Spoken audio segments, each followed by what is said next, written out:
नमो तस् भगवतो अरहतो सम्मा सम्बुद्धस्स। नमो तस् भगवतो अरहतो सम्मा सम्बुद्धस्स। नमो तस् भगवतो अरहतो सम्मा सम्बुद्धस्स। साधु साधु साधु। हमारे पूजनीय कल्याण मित्र गुरु भंते जी को सादर प्रणाम। साधु साधु साधु। श्रद्धावान शील संपन्न उपासक उपासिकागण, हम लोग संयुक्त निकाय का अभ्यास कर रहे थे। संयुक्त निकाय की पहली पुस्तक सगात वग्ग में हमने पहले वर्ग को आरंभ किया, देवता संयुक्त को। इसमें से हमने 11 सूत्र समाप्त किए। संयुक्त निकाय का तीसरा सूत्र, नंदन वर्ग का तीसरा सूत्र, नत्थि पुत्र सम सूत्र, पुत्र के समान, दूसरा कुछ नहीं करके इस सूत्र का उपदेश है।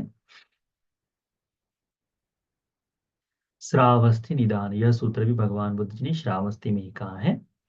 एकमंतं ठिताकोसा देवता भगवतो संति के इमं गातंग अभासी। एक समय भगवान बुद्ध जी जब श्रावस्ती में विराजमान थे, तब कोई देवता संपूर्ण जेतवन को आलोकित करते हुए भगवान के पास आया, भगवान को नमन किया और एक और खड़ा हो गया। एक और खड़े देवता ने भगवान को, यह भगवान के सम्मुख इस गाथाओं को कहा। भगवान को कहते हैं, नत्थि पुत्र समं पेमं, नत्थि गो समितं धनं, नत्थि सूर्य समा आभा, समुद्र परमा सराती।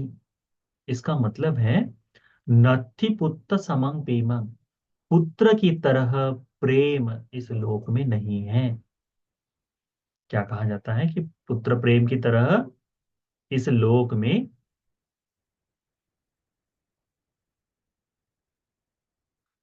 पुत्र प्रेम की तरह इस लोक में दूसरा प्रेम नहीं है।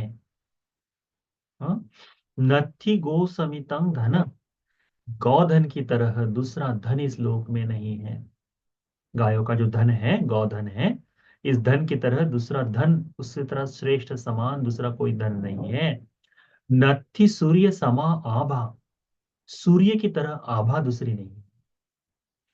समुद्र परमा सराती, समुद्र की तरह महाविशाल सरोवर दूसरा नहीं है। तो ये जो देवता है भगवान को इस तरह से प्रश्न पूछता है। हम लोग देखते हैं ना कि पुत्र प्रेम में अंधा हो जाता है व्यक्ति। पुत्र के लिए चाहे जो चीज कहे पुत्र, लोग देने के लिए तैयार हो जाते हैं, है ना। तो देवता कहता है कि पुत्र अनथि पुत्र पुत्र सम प्रेम, पुत्र की तरह प्रेम, पुत्र प्रेम की तरह प्रेम इस श्लोक में नहीं है। भगवान बुद्ध जी का जो विस्तार है, भगवान बुद्ध जी बड़े ही भिन्न तरह से चिंतन करते हैं। यथार्थ में भगवान कहते हैं, भगवान बुद्ध जी इसके प्रश्नों का उत्तर देते हैं, कहते हैं, नत्थि अत्थ समं पेमं, नत्थि अत्थ समं पेमं, अपने आप से हम जितना प्रेम करते हैं, इससे अधिक इस लोक में कुछ नहीं। अपने आप से हम जितना प्रेम करते हैं, इतना प्रेम हम अपने पुत्र से भी नहीं करते। व्यक्ति को यदि जब जीवन की इच्छा हो, तो सारी ही चीजें छूट जाती हैं, सब कुछ छूट जाता है। अपने आप से जितना प्रेम हम करते हैं, उतना प्रेम हम किसी और से नहीं कर सकते। भगवान एक समय ऐसा ही कहते हैं ना कि आ, प्रेम तो जायति शोको, प्रेम तो जायति भयं, प्रेम तो विप्पमुत्तस्स, नत्थि शोको कुतो भयं। कि प्रेम से, भगवान बुद्ध जी कहते हैं कि प्रेम से शोक जागता है, प्रेम से जागता है भय। जो प्रेम से विमुक्त हो गया, उसे कहाँ का भय, कहाँ का शोक करके। तो हमको देखने को मिलता है कि जब भगवान ये बात कहते हैं, तो महाराजा पसेनदी बड़े ही खिन्न हो जाते हैं। क्या कहते हैं कि तथागत ने तो ये सोचकर कहना चाहिए, प्रेम के कारण तो इस लोक में कितना सुंदर भाव बना रहता है। मैं देखो मल्लिका, मैं तुमसे कितना प्रेम करता हूँ, इस प्रेम के कारण, तुम्हारे से प्रेम के कारण मुझे कितना आनंद होता है करके प्रसेनजीत कहते हैं। तो मल्लिका देवी उस समय कहते हैं कि तथागत ने ये जानकर ही किया होगा, तो जाकर पूछने के लिए बताते। भगवान उसको उपदेश करते हैं कि महाराज, यदि मल्लिका को कोई तकलीफ हो जाए तो तुम्हें कैसे लगेगा? तो कहते हैं कि भगवान, यदि मल्लिका बीमार हो जाए तो मुझे खान पान में बड़ी दिक्कत होगी, है ना। तो प्रेम से दुख जागता है, भगवान ने कहा है, प्रेम से शोक जागता है, इसी आशय में मैंने कहा है करके। तब समझ में आता है। वास्तव में देखा जाता है कि जब मल्लिका देवी का देहावसान हो जाता है, तो प्रसेनजीत राजा उसको तेल की द्रोणी में डालकर रोते बैठता है कि अरे मेरी मल्लिका चली गई करके। ये जो शोक है, ये उसी तरह से है। तो हमें यदि प्रेम करना है तो सबसे अधिक प्रेम किससे कहते हैं? स्वयं से ही सबसे अधिक प्रेम करते हैं। स्वयं से अधिक प्रेम हम किसी को नहीं कर सकते। दूसरों से प्रेम से तो हमें शोक ही जागता है, अपने स्वयं से अधिक प्रेम हम किसी और को नहीं करते। तो भगवान ने कहा है, नत्ति अत्त समंग प्रेमं, स्वयं से जितना प्रेम करते हैं उतना प्रेम हम किसी से नहीं करते। नत्थि धन्य समंग धनंग, देवता क्या कहते थे कि नत्थि गो समितंग धनंग, कि गायों की तरह धन नहीं है। भगवान कहते हैं कि धान्य की तरह, यानी अनाज की तरह दूसरा धन नहीं है। नत्थि धन्य समंग धनंग, धान्य की तरह धन धान्य की तरह नहीं है। घर में चार गाय हो या ना हो, घर का कोठार जो है, या फिर घर में जहाँ अनाज भरा जाता है, वह अनाज यदि भरा हुआ है तो मन में ऐसा लगता है कि हाँ, हमारे जीवन में हमने कुछ कर लिया है। हम भी देखिए, आज शहर में रहते हैं हम सब लोग, शहर में रहते हैं, रहने के बाद भी यदि हमारे घर में अनाज भरा हुआ है तो हमें लगता है कि हाँ, वास्तव में हमने कुछ धन अर्जित कर लिया है। अन्यथा हमारे यहाँ गाय है नहीं है तब भी चल जाएगा, पर अनाज, अनाज जिन जिन के पास है सबको ऐसा लगता है कि हाँ, वे धनवान है। इसीलिए भगवान ने उस समय कहा था, नत्ति धन्य समंग धनंग, धान्य की तरह दूसरा धन नहीं है। नत्थि पन्या समा आभा, देवता ने कहा था कि नत्थि सूर्य समा आभा, सूर्य की आभा जितनी होती है वैसी आभा इस दूसरी दूसरी दुनिया में दूसरा कुछ नहीं है। सूर्य जैसा आलोक दूसरा कुछ नहीं। भगवान कहते हैं कि प्रज्ञा, प्रज्ञा का आलोक जो है वो सूर्य से भी तेज है। प्रज्ञा का आलोक जो है सूर्य से भी तेज है।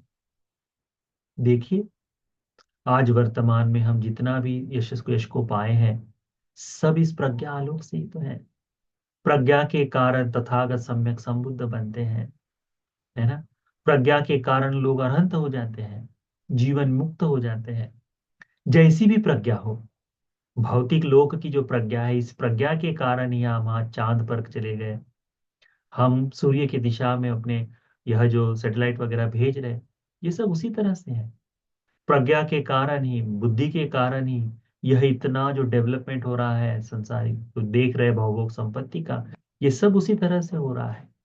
तो ये प्रज्ञा के कारण ही, सूर्य तो अनादिकाल से चलते आ रहा है, परंतु प्रज्ञा जो है यह व्यक्ति के जीवन को उस दिशा में ले जाती है। इसीलिए भगवान कहते हैं, नत्थि पन्या समा आभा, ये जो आलोक है, आभा है, प्रज्ञा के समान दूसरी आभा नहीं।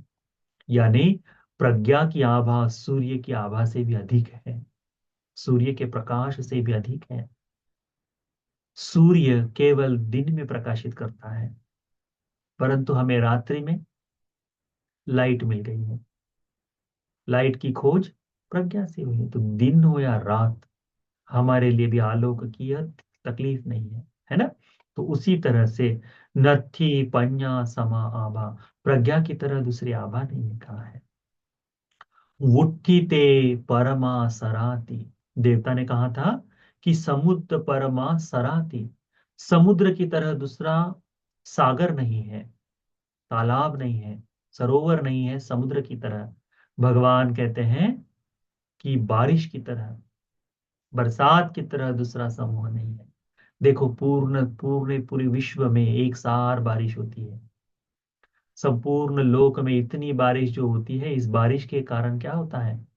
इस बारिश के कारण सारा ही समुद्र भर जाता है ना। ये सारी चीजें हैं।